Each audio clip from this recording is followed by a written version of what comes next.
A wise woman once said, 60% of what we do in pottery is fix stuff. Hang on for a moment and I'll tell you who that is. Today I show you the beauty in the creation and repair of pottery. The first step is called throwing. You'll understand soon. In the beginning, this clay, this earth, is without form and it is devoid of meaning. Let's give it life. Sometimes in pottery class, we give fair warning when we're about to make a loud noise like that, and sometimes we don't. It makes for exciting times. So beyond throwing the clay onto the potter's wheel, the next step in throwing is called coning up. You quite literally take your clay and you turn into a cone. It serves the purpose of centering your clay. You can actually put water directly on the clay, but I tend to use too much water, so what I do is I just get my hands wet, and it seems to work well for me. There are many ways to do pottery, and I'm basically going to explain what works well for me. So you press your foot on the potter's pedal, on the foot pedal, and then the potter's wheel begins to spin. You'll notice you start to get slip. Slip is liquid clay, and it's slippery. It's good to have some slip, a little mixture of clay and water to get your clay spinning. And you can increase the speed as you want to once you get it pretty stable and centered. But during the centering process, you can actually go full speed, as fast as this thing will possibly go.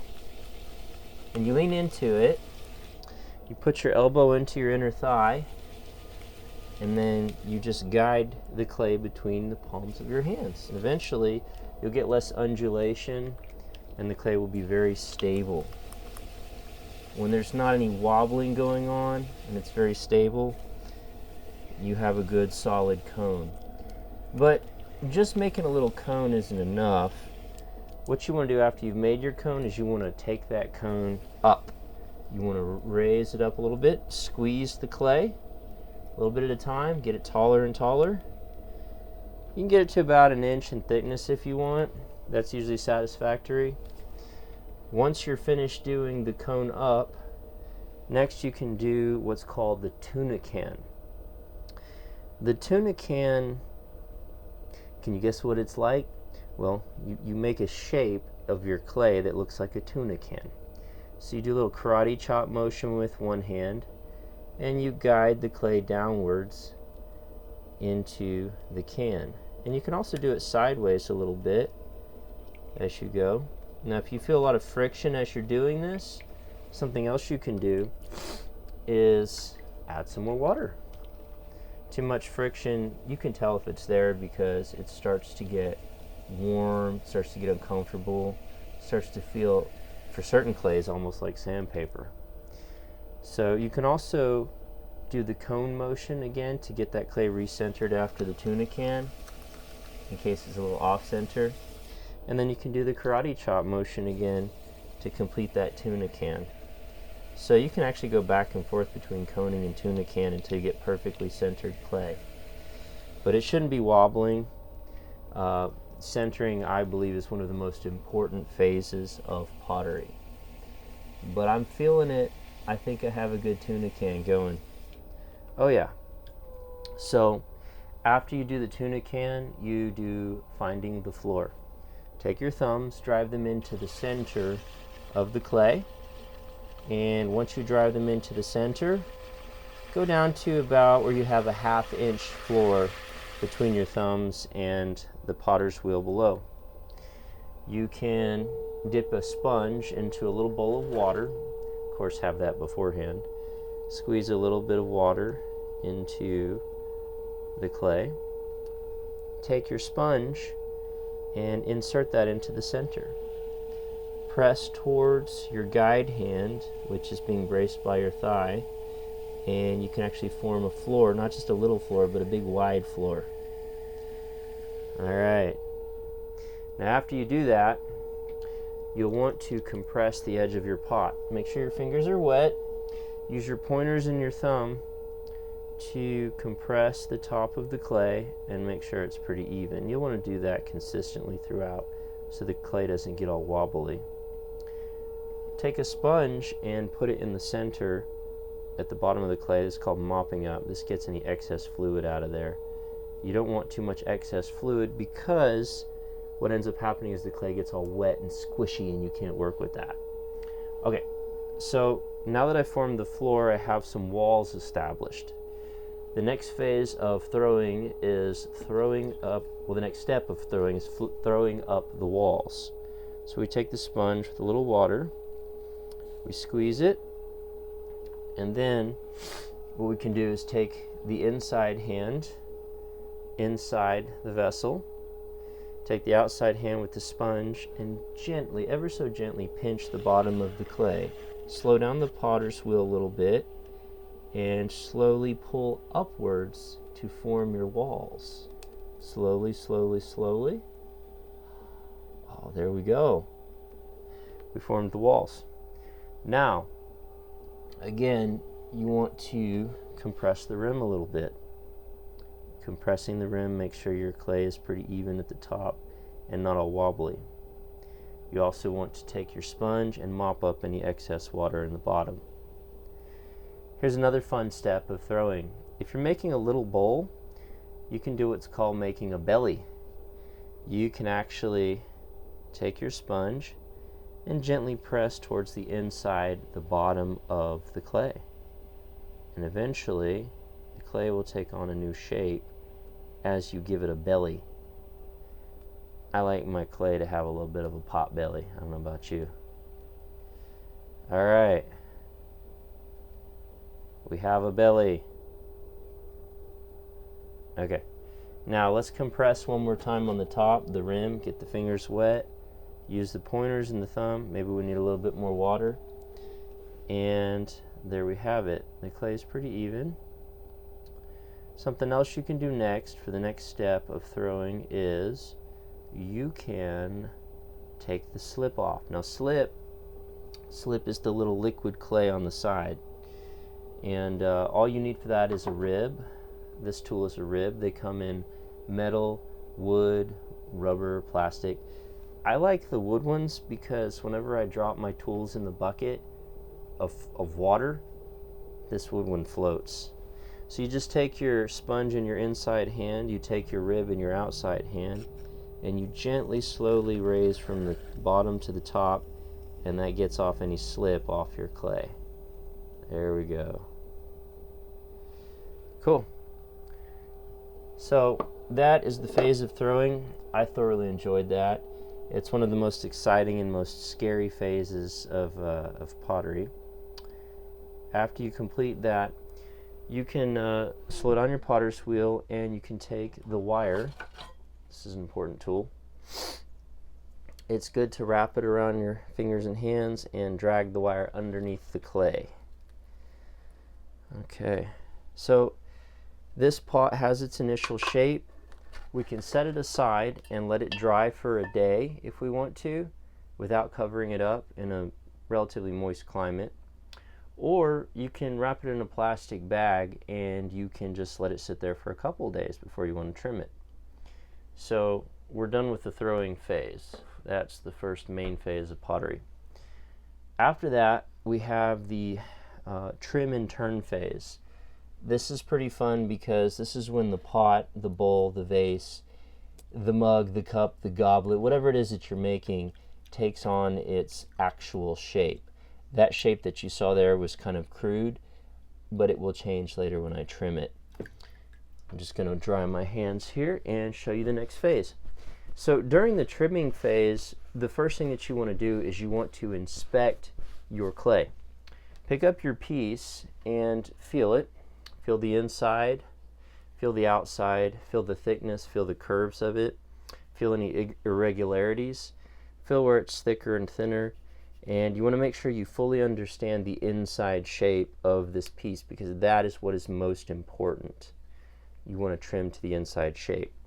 So once you fully understand the depth, the thinness, and the thickness of your piece, then you turn it upside down onto your potter's wheel or on a bat. There are multiple kinds of bats. A bat is simply the disc that you put on the potter's wheel. These are handy because you can take it off and set a piece aside to dry. They come square, they come round, but you take your piece, you turn it upside down, you set it on the bat or the potter's wheel directly, depending on your preference. I like the bat.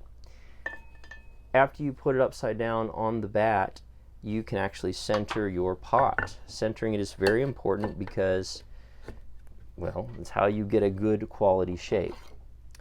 This is called a needle tool. Looks like a needle. You get the potter's wheel going once you've eyeballed the centering of the clay, and then what you can do is you can draw a little circle with the needle tool on the clay. You can tell if the circle is off center or not because you can see that one side might be thin, another side might be thick. Keep adjusting a few millimeters at a time until your clay is perfectly centered. You can do numerous circles until you get that circle just right. But once you center your clay using the circle method, take some chunks of moist clay, not too moist, and just press them around your clay. These little chunks of clay we use to glue the clay to the pot. They call them lugs. A lot of people use 3 or 4 lugs. Me personally, I'll often use 6 or 8 and make this nice little cloud ring around my pot. But anyway, this piece is now centered and ready to trim and turn. So this is an exciting part because you get to see it take its actual shape. You get to see little chunks of clay fly off of this piece as you turn it. It is important that you don't over trim, and I say that because if you over trim, you can turn a beautiful bowl into a planter with a nice big hole in the bottom. Now that's okay if you're trying to make a planter. Believe me, I've made plenty of planters and I see them get made all the time in pottery class, both intentionally and unintentionally. You see all these little ribbons of clay that come off? I love this part, it's fun. So there's multiple reasons why trimming is good. First off, you get a nice refined shape for your clay. It's no longer big and clunky and heavy. But also, all these trimmings you get to reclaim for later, and you get to turn them into other pots. Nothing has to go to waste in your pottery studio, whether that be a public, private, or home pottery studio. You can recycle all the clay. In fact, even this slip right here, this liquid clay in my little bowl, I get to recycle that later and use it again too. But you may notice that as I trim, I'm forming a little ring foot. The ring foot is important because after you trim the clay, you're going to fire it. You're going to stick it in the kiln, and there's actually 2 phases of firing, but here's where the ringed foot becomes very important. The second firing is the glaze firing, and with that, the glaze, the colorful liquid glass that makes the pottery beautiful, in the kiln it can become like glue, permanent glue, and it can glue one piece to another. It can glue a piece to the shelf in the kiln. So that's why you want to make sure that you have a good ringed foot, and you only get the glaze on every part of the pot but the ringed foot. That ringed foot is your safe zone. It keeps you from gluing your piece to other things.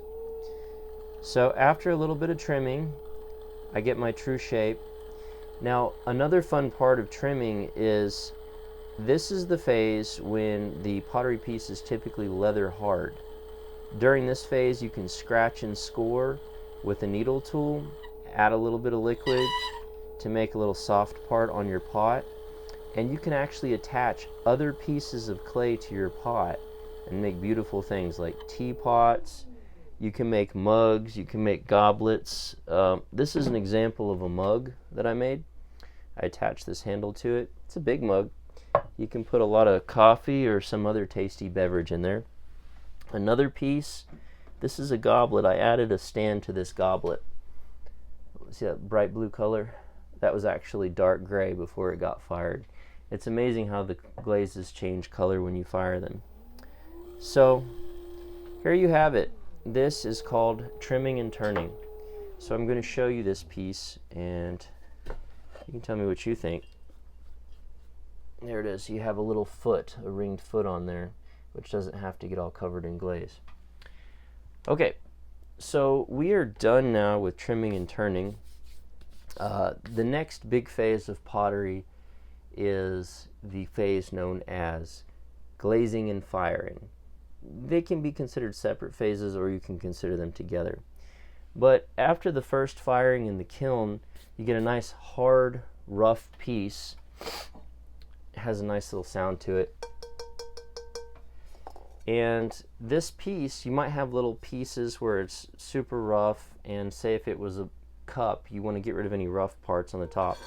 You can use a stone that you find after you wash it clean, or they actually sell stones made specifically for this purpose, where you can sort of scratch off and sand off parts of the pot that you don't want on there. So after you do that, after you have it fired at 1600 plus degrees, and then you scratch it clean, you can actually glaze it. In the pottery studio where I do pottery, I use dipping glazes. I've also bought some paint on glazes too. Dipping glazes are quick. You just do this and your stuff is glazed. Paint on glazes are fun because you can get precision designs when you paint on your glazes. I'll show you an example of that real quick. This is something I hand painted. I made a little cardinal and some branches. So you can do a lot more if you do paint on glazes. But they're not just regular paints, they're pottery glazes made specifically for pottery. So you do your 1600 degree plus firing. You scratch your pot a little bit to get it smooth, and then after that you glaze it. Now there's another firing after the glazing. That one's at close to 2200 degrees. That's hot. But that's what gives you your final form, your final beautiful look for your pottery. So you may think that this is the end of the pottery production, but remember my teacher said that 60% of pottery is fixing stuff. So after you create your pottery, sometimes things happen, sometimes they break, but never fear. Even if they break, it's not necessarily the end. It really isn't. Watch this. Aww. But this last phase I want to show you indicates to us that broken pottery is not the end. This phase is known as kintsugi. Kintsugi is a Japanese technique where you take broken pieces of pottery, and this has been done for hundreds of years. They take lacquer and gold powder and mix them together to make gold joinery. And instead of hiding the cracks shamefully, they accentuate them and make them a feature of the piece. You can do it with bowls, you can do it with plates, you can do it with planters, you can do it with almost anything. But it's actually quite beautiful, and I love the symbolism in it. But I will tell you that when I learned most about kintsugi, it was from the School of Life. It was a terrific YouTube video published about 10 years ago. And basically, as the story goes, there's a Japanese shogun by the name of Ashikaga Yoshimitsu. This gentleman, he lived from 1358 to, I said it wrong, 1458 to 1508. He was the shogun or military ruler of Japan. And like any other average guy, he had a favorite drinking vessel. It was his tea bowl. Unfortunately, Yoshimitsu broke his tea bowl. So he sent it to Japan. No, he was in Japan. He sent it to China to have it fixed. When he got it back, it was covered in ugly metal staples. So Mr. Yoshimitsu sent the pot to his craftsman, and he requested that they find another better way to repair the pottery. And his craftsman came up with kintsugi. So kin means gold, tsugi means joinery. So the literal translation of kintsugi is to join with gold. And so that's what we have. So I will say this, again, 60% of pottery is fixing stuff. The person who said that is Karen Moore. She is my pottery teacher in Cleburne, Texas at J.N. Long Cultural Arts Center. And she's not just a potter, she's an inventor. She invented the Karen Caddy. It holds my tools. So amazing lady. But I want to say this. In our throwaway society today, we are quick to throw away broken pottery, broken art, broken cars, broken musical instruments, broken pets. We throw away broken people. But I don't think we should do that. I think that instead of hiding the cracks, we can glory in them and they can be part of our story. And instead of shamefully hiding them, we can show them off and make them beautiful. So, tell me, are you willing to let the greatest potter fix the cracks in your life with a little bit of gold?